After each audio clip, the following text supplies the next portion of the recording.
Hi, I'm the director of Blackbright News, and today I want to talk about the aftermath of Grenfell Tower. Because yesterday at the carnival, they commemorated the death of all of those people through the releasing of doves. As of 8th of August, the numbers were still 80, and we won't know the final count until sometime next year, they say. So let me show you what the releasing of the doves looked like for those of you who did not attend the carnival. Grenfell and everybody present at the carnival, everybody dead, alive, let's have a great time and in peace. We pray for peace. Let's release the birds in the name of peace in Notting Hill. Grenfell reunited. Amen.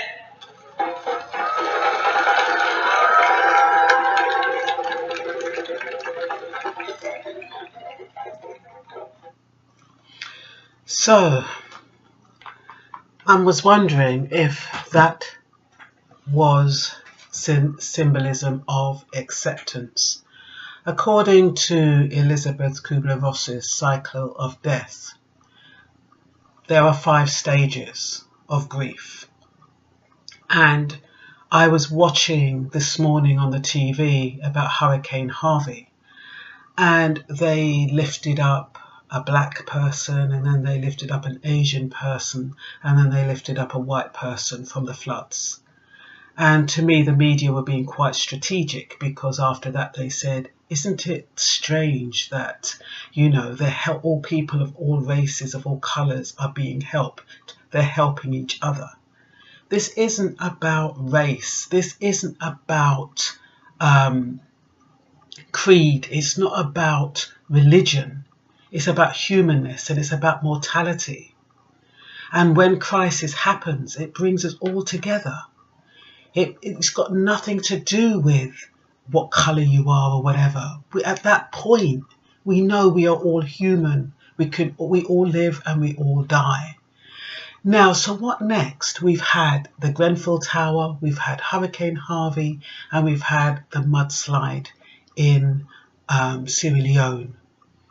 The tragedy and the impact is, even though the numbers differ, impact us all. And then at the last update that I saw on the 8th of August, it was still showing only 80 people died.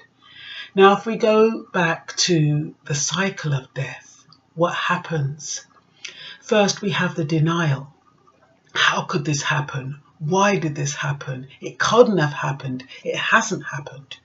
We deny Grenfell Tower because we just cannot believe that something like that could happen so close to us and so close to home. And then we go into anger. We start being angry at the system. We're angry at all the perpetrators. We're angry at the people who did the cladding. We're angry at the government.